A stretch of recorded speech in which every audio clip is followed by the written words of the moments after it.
When you experience resistance, it is you being called up to something greater. When you face the resistance, understand it's making you stronger. What is it they always say? Life happens for you. It doesn't happen to you. And so when you experience the resistance, especially in this concept of playing small to go big, that resistance is challenging you to step into who you really are.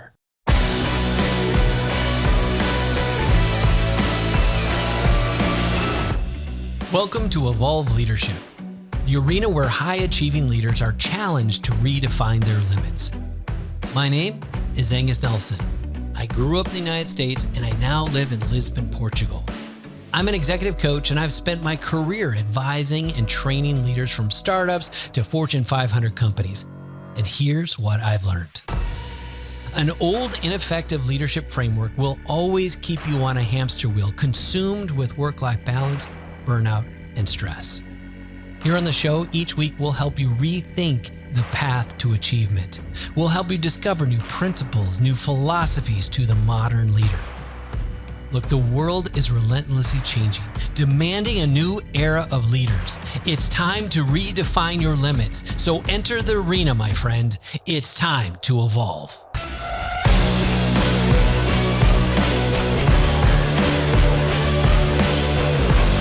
If you are serious about creating next level wealth in your business and your life, there are 5 different bridges you need to scale to get to that place of thriving in your business in a wealthy state, not only in your bank account, but in your life. My name is Timm McLagan. I'm the senior coach here at Evolve Leadership. We have the maestro, the architect of Evolve, Angus Nelson. And today we have Samantha Nelson, our co-founder and COO, who normally is behind the scenes. Yeah, now I'm like coming out from the curtain. Yeah, and Samantha, we are tired of entrepreneurs running into the same thing over and over again. And so we want to open up our playbook and share with you what the 5 things we give our entrepreneurs that get them to that next level. Yeah, and the reason we can talk about this with like certainty is because we have replicated a framework that works. Yeah.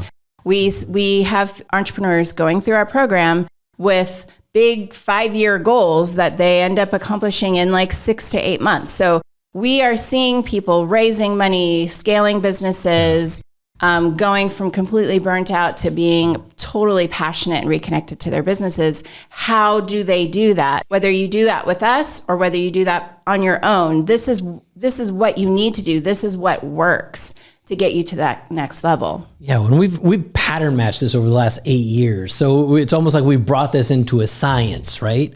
And the essence of all of this is really to understand that there are critical keys at each stage of the process. And most of it is about letting go more than it is putting on.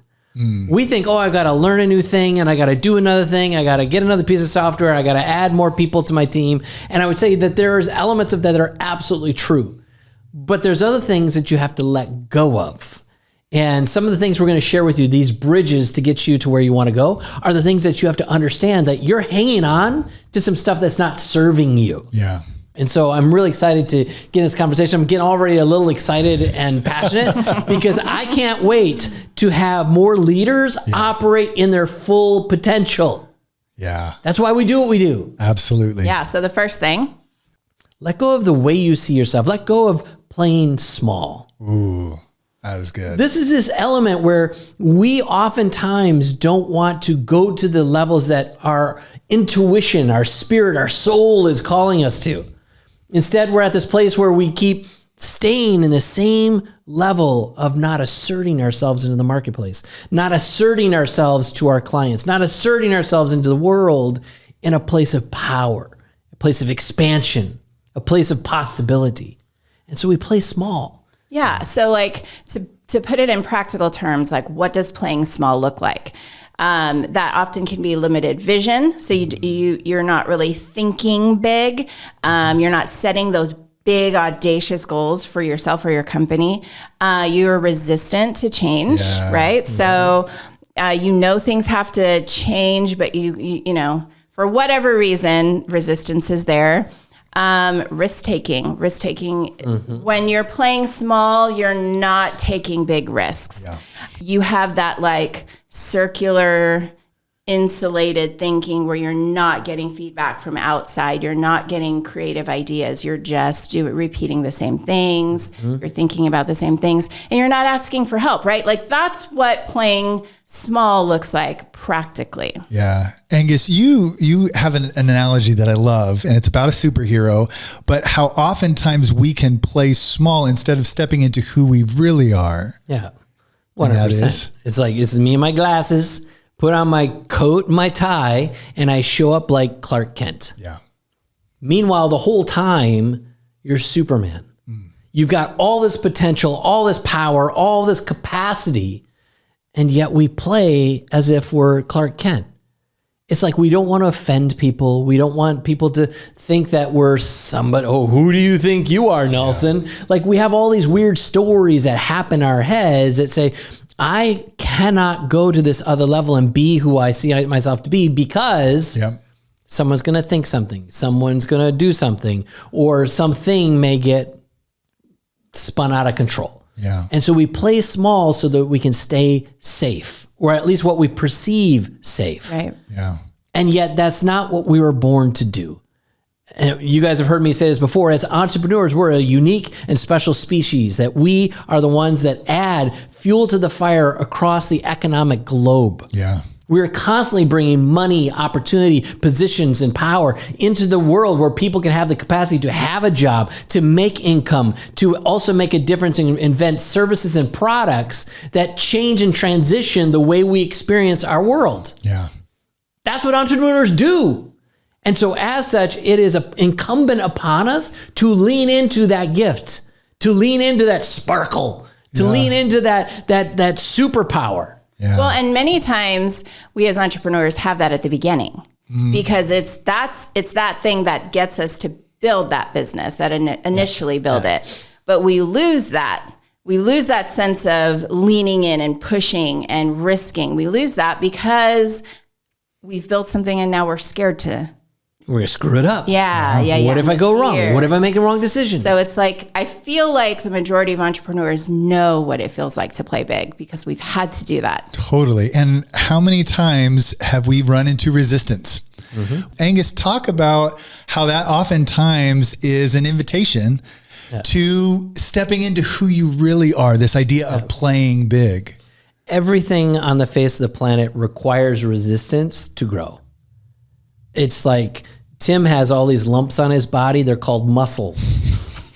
And he got them. What lump are you talking about? And do you know something I don't know? And these muscles, and I'm trying to build some of this lumpiness. It comes as a result of resistance of weight. Yeah. Gravity pulling on weight, and the more resistance that you experience, the larger capacity those muscles have to grow. A tree that's growing out of the earth needs resistance of wind in order for that root system to grow and go deep, right? Yeah. To get a firm foundation. When you experience resistance, it is you being called up to something greater. When you face a resistance, understand it's making you stronger.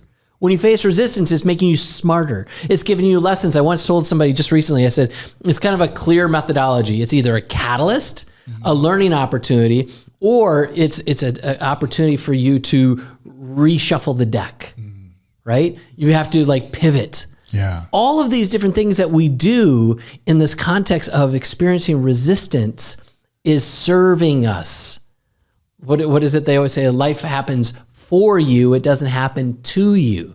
And so when you experience the resistance, especially in this concept of playing small to go big, that resistance is challenging you to step into who you really are. Yeah. So now we have to let go. Yeah. Again, let go of the old story, let go of the old beliefs, let go of the things that kept you small. Now you lean into this resistance and you say, well, what does this make possible? If I'm experiencing this kind of resistance, then there must be something I can learn from this. There must be something I can pivot from this. There must be something that I can now be a catalyst to. Yeah. And you will never step into that next level wealth playing small.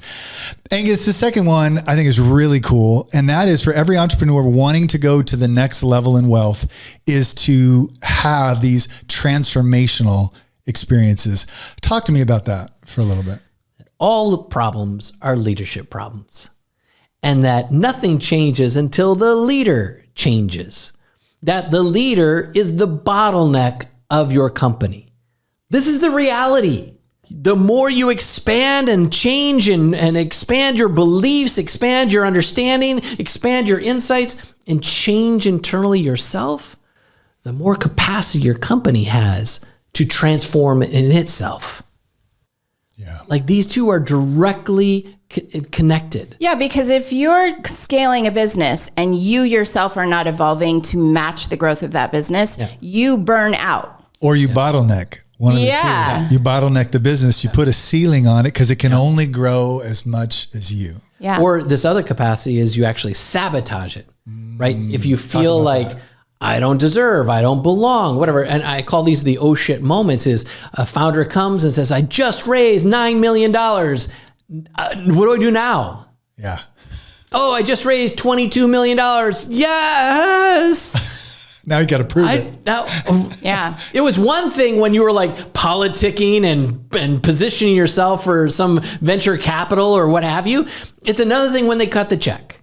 And now all of a sudden you've got to like put the rubber meet in the road and you actually have to deliver with these expectations, these higher mandates. And who must you become in order to achieve this now? Right. Because you have to be a different person. What you did to get here is not what you need to, is not who you need to be to go to the next level. Transformation. Yeah.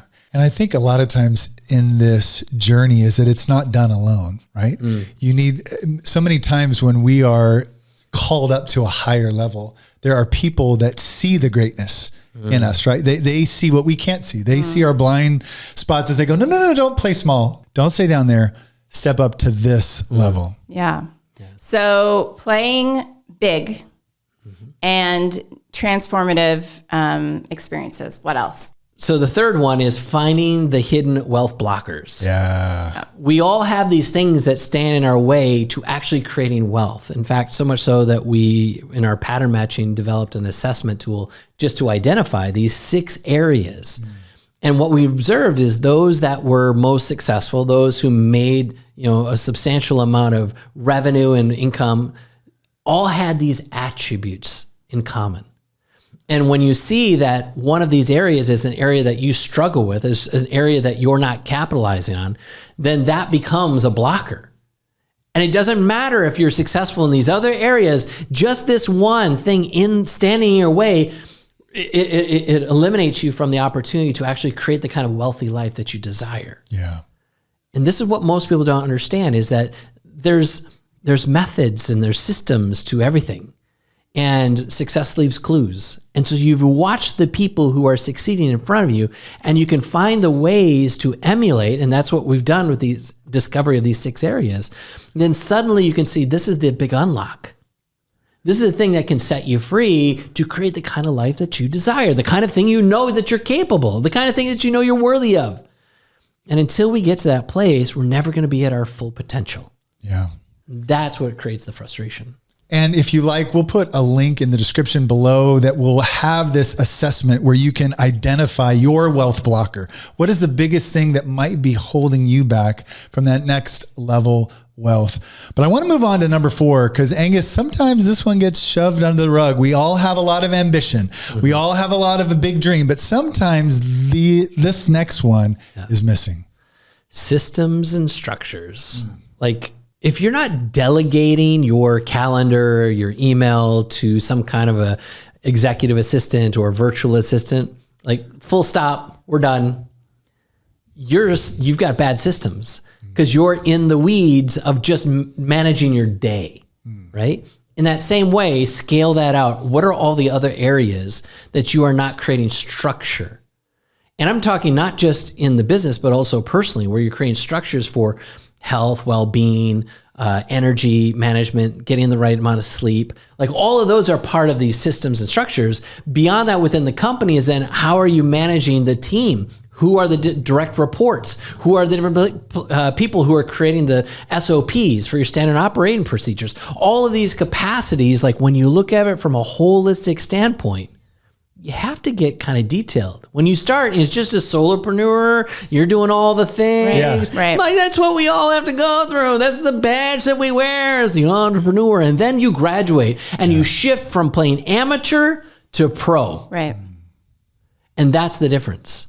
And now all of a sudden, the responsibilities that I take for myself, the responsibilities I have for my team to keep everybody playing at their fullest potential requires us to have proper systems and structures. Well, I think that entrepreneurs know that this is not happening when they start to see the symptoms of it, right? So business feels like a slog.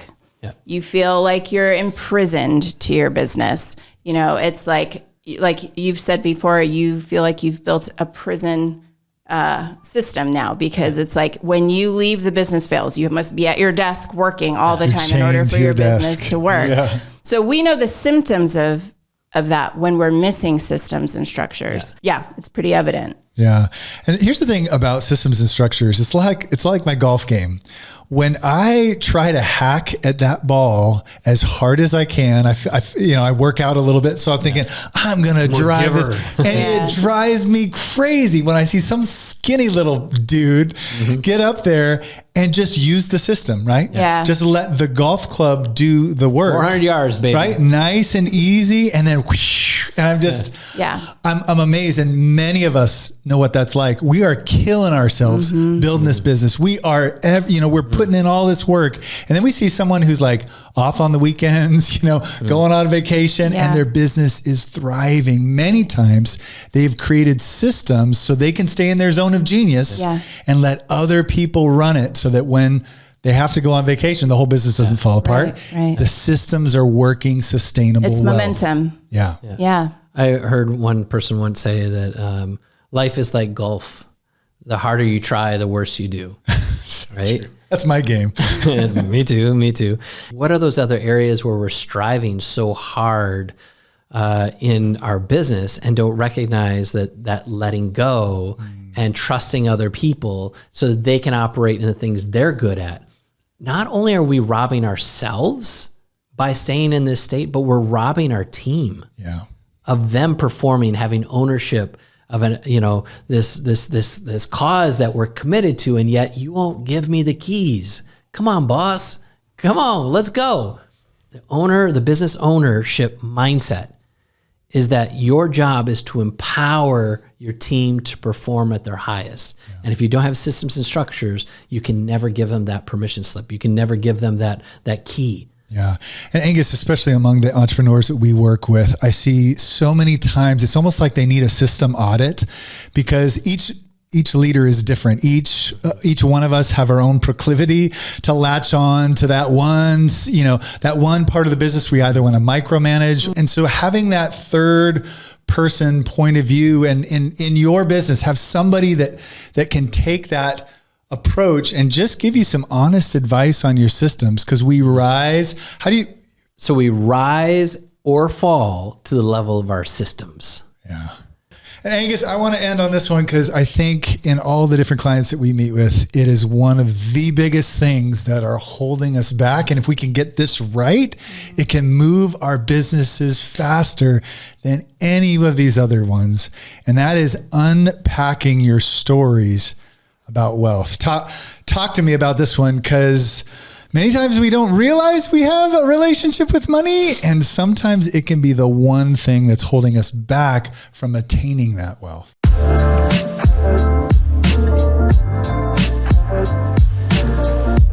Let me just pause for a second to say this. There is one trait that you will find in every successful leader, no matter their industry, no matter their role. And that trait is action. And we want to inspire ambitious leaders like you to bet on yourself and take action on those audacious goals that you see in your heart. That's why we created our 90-day accelerator.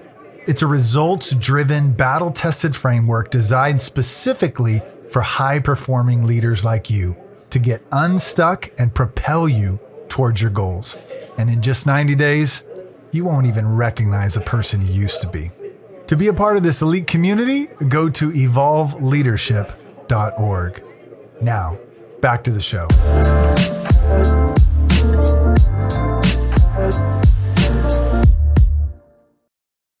Yeah, so I'm settling in here because this is one of the number one topics that we talk about a lot with both internally with us for ourselves, but then also with our clients. And this simple topic is we all have a relationship with money, and like any relationship, it can be a good relationship, it can be a bad relationship, it can be a toxic relationship, it can be super unhealthy. And depending on where you are on that spectrum, it's going to play into decisions that you make for yourself. And so we all have these different stories, and you have to like take a moment to get self-aware, to take a pause, to get objective and like, well, what are my stories around money? Wow. And so like some simple questions to ask yourself is, you know, do you get to a point where in your business, you're like, if I do this, am I going to lose everything? Wow. You could be in a place of scarcity. You could be in a place of a poor relationship with finances. If you look at your bank account, and when the bank account is high, you feel like, wow, I'm amazing. Or if your bank account is low, you feel like a schlep. Well, then your relationship with money, your identity around that money is one of the areas we're talking about. Mm-hmm. And until you settle that relationship where you detach and decouple yourself from the identity that's attached with those principles of revenue, well, then you'll never be able to unleash it to become what it's possible of becoming. Yeah. You're constantly being in a place of constraint. And not just money though, right? This idea of wealth, as we talk about it with our clients, is even more than money. Mm-hmm. It's how we use the money, but it's how we're also fulfilled, how we're living our personal life outside of who we are in a business or what money we're making. It's the relationships outside of that. So we ask our clients all the time, why aren't you there already? So if you are here and you're trying to get there, well, what do you believe it will take to get there? Yep. And two, why aren't you there?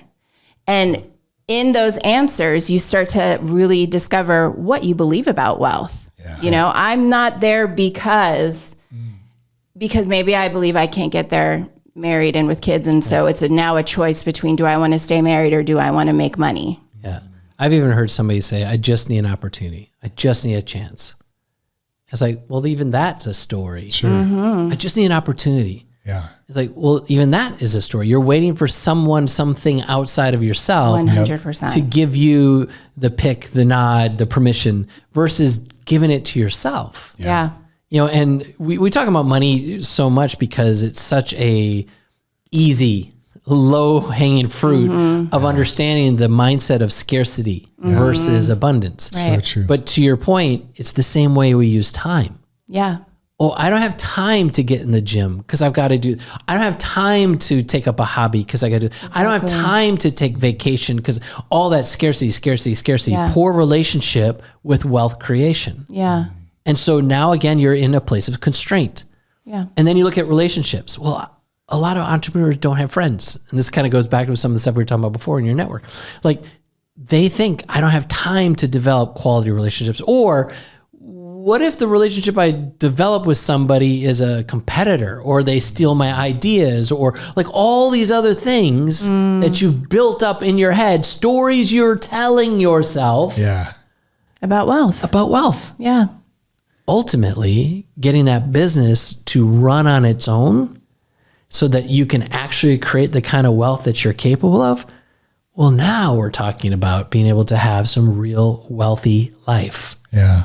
Time, relationship, quality of experiences, time with your kids, time in the gym, time with your hobbies. Like now you've got this full spectrum of wealth. Yeah. That's what we want. And Angus, so many times we don't understand our own flaws in our thinking about wealth until we get around somebody else who has a more healthy point of view. Yeah. And then we're like, oh. And sometimes it's getting, again, that third party perspective. It's one of those aha moments where you're like, oh, maybe my story about money, maybe my story about wealth and the thing that I hope my money is going to give me, fulfillment, like experiences, maybe that needs an upgrade. And sometimes we can't see it because we can't see it. Yeah. I'm experiencing it myself. I mean, we're at a stage right now with our business where I'm expanding my perception, my level of possibility in my own thinking of where I see this business going. And it's funny how, as the instructor, guru, expert, whatever you think I am, I oftentimes have to go through the same bullshit that you do. So true. Well, it's one of the reasons why we know what we do works, because it has been tried, tested, and proven, right? In our own lives. Yours Not truly. only our clients, but in Angus Nelson. And we make this shit contagious, right? And we are actually living this stuff and experiencing this stuff. And it's funny when people look at like our life moving to Portugal. Oh, you guys must have it made. Wow, if I had only made better choices in my life and marriage, maybe I could be moving to my own Portugal. And it's like, well, what is your Portugal? Like, is it a quality of life? Is it a type of house? Is it an apartment on the corner with a view? Like, what is the thing that you say you want? What is the thing you desire? And then can you just shape your life and your business around that? Yeah. Wealth is not always just the money, as we've said before. It's part of it.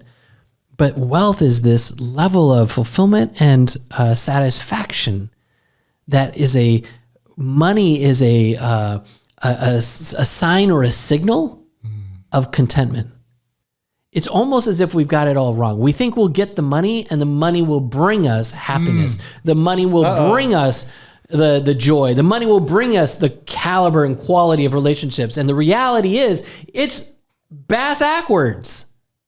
See what I did there? I saw what you did there. Get the place of fulfillment, get the place of satisfaction, build the systems, build the network, get to that place of unpacking all of your wealth stories, and suddenly you unlock and unleash what is possible for your business, what is possible for yourself. And this is the part that pisses me off, is that people don't understand that it's the opposite of what you think it is. It's always contrary. Like, we think if I want friends, you first have to show yourself friendly. If I want to live, there are certain things you have to die to first. Yeah. Like, there's always this paradox. And this is one of those examples that paradox exists in its fullness. Your company will never get to its sense of growth until you grow first. Your business will never get to a place of fulfillment and satisfaction and continuity until your life has fulfillment, satisfaction, and continuity.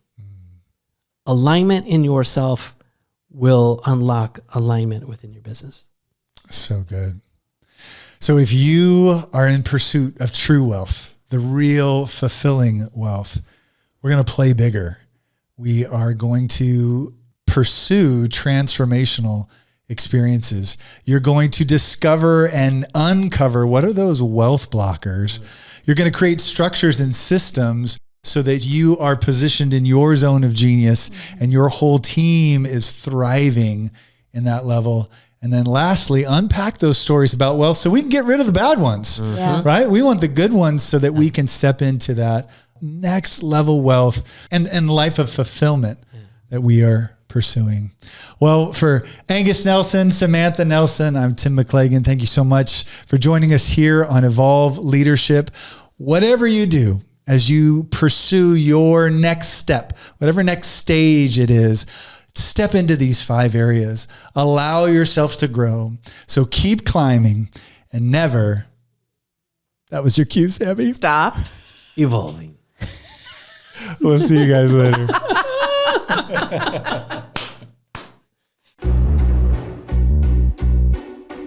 As we wrap up another episode of Evolve Leadership, thank you so much for taking time to invest in you. If there's to be any sustainable growth in your company or even in your relationships, you must grow first. And it's what I love to do for leaders, to help them grow, to challenge their thinking, sharpen self-awareness, to instill an unshakable confidence, and ultimately upgrade their sense of self.